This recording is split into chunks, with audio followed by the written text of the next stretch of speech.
한 번은 말라리아에 걸려 제대로 먹지도 못하는 내가 안쓰러웠던지 같은 울타리에 사는 수녀님이 어디서 그 귀한 계란을 구해 그것도 2개씩이나 깨서 프라이를 해가지고 왔다. 생일도 아닌데 말이다. 안녕하세요. 감성편지의 김다원입니다. 매일 계란을 먹으려고 아침에 삶은 계란을 준비합니다. 외출하고 와보니 접시에 노른자 2개가 말라가고 있습니다. 엄마가 노른자를 빼놓는 것을 본 아이들은 계란 노른자는 먹으면 나쁘다는 생각에 안 먹으려 합니다. 이태석 신부님의 책을 읽습니다. 계란 이야기가 나오는 부분입니다. 친구가 되어주실래요? 에 들어있는 무관심은 직무유기입니다. 여러분의 직무유기는 무엇일까요?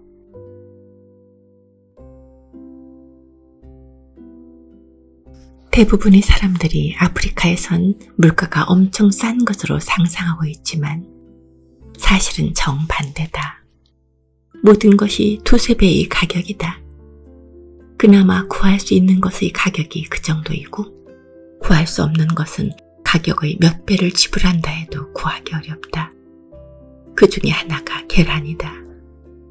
더위 때문인지 먹이가 부족해서 그런지 닭들이 영개들처럼 작은 데다 1년에 겨우 몇 번밖에 알을 낳지 않으니 여기선 계란 구경하기가 매우 힘들다. 수도원에서 닭을 풀어 키우고 있지만 그나마 몇 번 낳는 알도 그놈들이 본성 때문에 여기저기 옮겨놓기 때문에 꼭 필요할 때 계란을 찾으려면 몇 시간 동안 보물 찾기를 해야 한다. 사정이 이렇다 보니 생일쯤이나 되어야 계란 프라이를 하나 먹을 수 있을 정도다. 한 번은 말라리아에 걸려 제대로 먹지 못하는 내가 안쓰러웠던지 같은 울타리에 사는 수녀님이 어디서 그 귀한 계란을 구해 그것도 2개씩이나 깨서 프라이를 해가지고 왔다. 생일도 아닌데 말이다. 그렇게 계란 프라이 하나를 앞에 두고 핑 도는 눈물을 감추느라 혼이 난 적이 있다. 지금은 여기서 100km 떨어진 와우라는 곳에서 계란을 살 수 있긴 하지만 북쪽 카투룸에서 비행기로 실어오다 보니 한 알에 500원씩이나 하는 계란이 그야말로 금난이다. 처음 몇 년간은 구경도 못하던 콜라가 2~3년 전부터 이곳에서 간간히 눈에 띄기 시작했다. 이곳에서 처음 콜라를 발견하곤 너무도 신기하고 기뻐 즉시 콜라 한 병을 사서 들어왔다. 하지만 문제는 냉장고가 없는 것이었다. 아무리 사막에서 콜라를 발견했다 한들 섭씨 40몇 도의 뜨거운 콜라를 마실 수는 없었다. 귀한 콜라 한 병을 놓고 다시 비참해졌다. 순간 기발한 아이디어가 떠올랐다. 얇은 화장지에 물을 묻혀 콜라병을 딱 한 바퀴만 돌려 싸서 간간히 바람이 부는 창틀 위에 올려놨다. 10분이 지났을까 화장지가 말라 있었다. 병을 만져보았다. 예상외로 많이 차가워져 있었다. 화장지에 적셔 있던 물이 증발하면서 콜라의 뜨거운 열을 식힌 모양이었다. 콜라 한 병으로 그렇게까지 행복해질 수 있다는 것을 미처 몰랐다. 그때 마신 화장지 콜라 맛. 평생 잊지 못하리라. 하지만 그때 콜라 한 병 값은 2,500원이요. 지금도 콜라를 어렵지 않게 구할 수는 있지만 여전히 한 병에 1,500원 정도다. 7년 전 처음 진료소로 사용하던 건물은 마른 풀과 대나무를 이용해 만든 움막 같은 집이었다. 지붕은 낮아 들어갈 때 허리를 90도 이상 구부려야 했고 움막 안은 햇볕이 잘 들지 않아 컴컴하기 때문에 들어가서 동공이 열릴 때까지 1~2분은 기다려야 물체를 볼 수 있었다.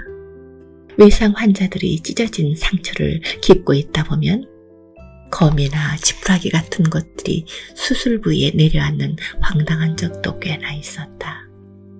그곳에서 진료를 하는 것이 많이 불편하긴 했지만 시장이라는 것도 없었고 더욱이 목재나 시멘트, 못과 철근 등 건축 자재들을 파는 곳이 없어서 시멘트로 건물을 짓는다는 것은 엄두도 내지 못했다.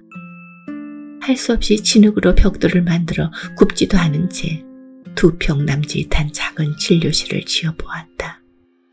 마른 풀 대신 양철로 지붕을 얹고 전기가 없어 자연 채광을 이용하기 위해 환자 침대 위쪽에 투명한 플라스틱 지붕을 올려놓으니 밝아서 좋았다.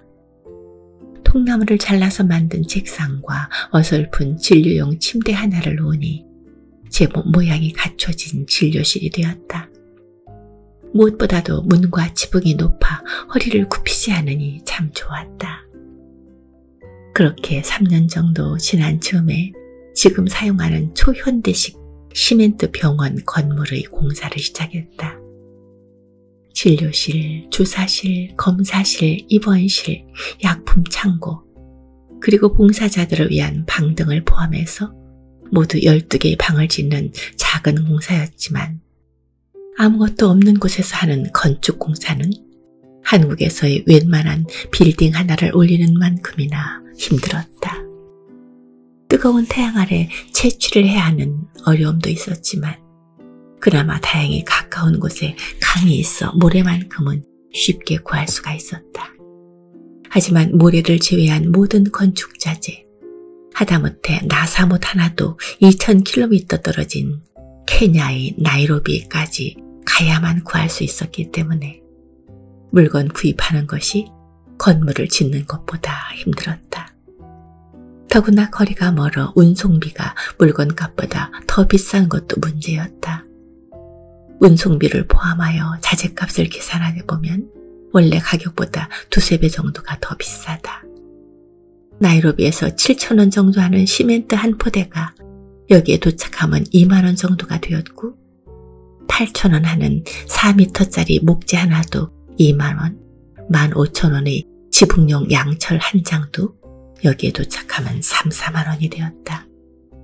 정말 환장할 노릇이었지만 100원이면 한 끼를 때우고 1,000원이면 한 달 교육비가 되는 아프리카에서 어떻게 시멘트 한 포대에 2만원이나 하느냐며 이곳 사람들이 아니면 아무도 이 사실을 믿으려 하지 않는다는 사실이다. 북수단의 아랍 상인들이 수도 카르툼에서 트럭으로 많은 물자들을 남쪽으로 계속 실어 날라댄다. 그만큼 이윤이 많이 남기 때문에 양파, 감자, 계란, 밀가루, 콜라, 환타, 의류, 자전거, 플라스틱 의자, 신발 등 닥치는 대로 가져온다. 하지만 부르는 것이 값이다. 여기서 직접 재배하거나 생산하는 것이 없기 때문에 울며 겨자 먹기로 구입할 수밖에 없다. 하지만 아무것도 구할 수가 없었던 옛날을 생각하면 비싸기는 하지만 물건을 살 수 있다는 것은 감지덕지해야 한다. 올해는 한술 더 떠 물가가 폭등하였다. 산유지에서의 갈등으로 북부 정부군과 남쪽군 사이에 작은 국지전들이 벌어져 자주 도로가 차단되는 바람에 물가가 폭등한 것이었다. 안 그래도 북쪽에 비해 2~3배 비싼 물가가 이런 문제로 2~3배 더 뛰었으니 원래 가격에 비하면 5~6배 오른 셈이다. 계란은 아예 구할 수조차 없었고 땡볕에 찌들어 말라 비틀어진 감자지만 1kg에 4,000원 정도로 올라버렸다. 디젤도 리터에 5,000원 올랐다. 이곳은 도대체가 경제의 기본 원리가 적용되지 않는 곳이다. 인건비가 적은 곳엔 물가가 싸거나 적어도 비슷해하는 것이 정상인데 이곳은 인건비는 다른 곳의 10분의 1 정도밖에 되지 않지만 물가는 선진국보다 2~3배 정도 더 비싸니 도대체가 도깨비 시장이다. 이곳 주민들은 모든 것들이 원래 그렇게 비싼 것인 줄 알고 아예 포기해버렸다. 양파나 감자는 부르주아 음식이라 살 생각도 하지 않고 요리법도 모른다. 양념이라는 것도 없고 그것이 무엇인지도 모른다. 유일한 양념은 소금과 식용유다. 여기서 나는 수수에 소금과 식용유 조금을 부어 만든 음식이 매일의 주식이고, 유목민이라 가끔씩 먹을 수 있는 고기 요리는 채소는 무슨 채소, 소금과 식용유 조금 넣고 푹 끓이는 것이 유일한 조리법이다. 이 같은 어처구니 없는 일들이 일어나는 것을 보고 있으면 괜히 부화가 난다.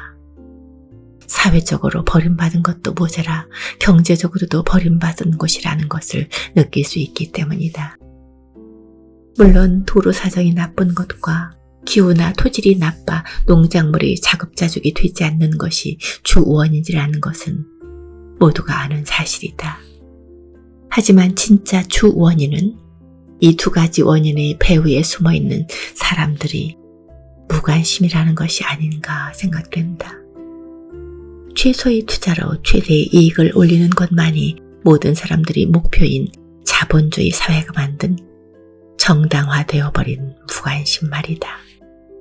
어떠한 말이나 인권적인 사건이 일어나도 자국의 이권이 없는 곳엔 등을 돌리고 마는 국제사회의 무관심도 그렇고, 나 하나 또는 내 가족 하나도 돌보기 빠듯한데 하는 개인적 무관심도 그렇다. 선의 경쟁을 하나의 덕으로 여기는 경쟁사회에서 상대에게 해를 끼치지 않는 무관심은 하나의 덕으로 여겨질 수도 있을지 모르지만, 그리스도인의 시각에서 무관심은 엄연한 죄악이 아닌가 생각된다. 사랑의 반대말은 미움이 아니라 바로 무관심이기 때문이다. 그렇게 평등을 외치던 예수님께서 왜 부자들은 차갑게 외면하신 채 가난하고 버림받은 이들에게만 편애적인 사랑과 관심을 보여주셨을까? 그것은 9을 가진 부자에게는 하나만 주면 열이 되지만, 하나를 가진 가난한 이들에게는 9을 주어야 열이 될 수 있음을 아셨기 때문에 그렇게 하지 않으셨을까? 가난하고 버림받은 이들에 대한 특별한 관심은 예수님의 강한 가르침이기도 하지만, 평등한 세상을 만드는데 꼭 필요한 사랑의 교리가 아닌가 싶다. 혹시 현재 우리의 무관심은 최후의 심판에서 예수님이 우리에게 물으실 첫 번째 직무유기인지도 모른다.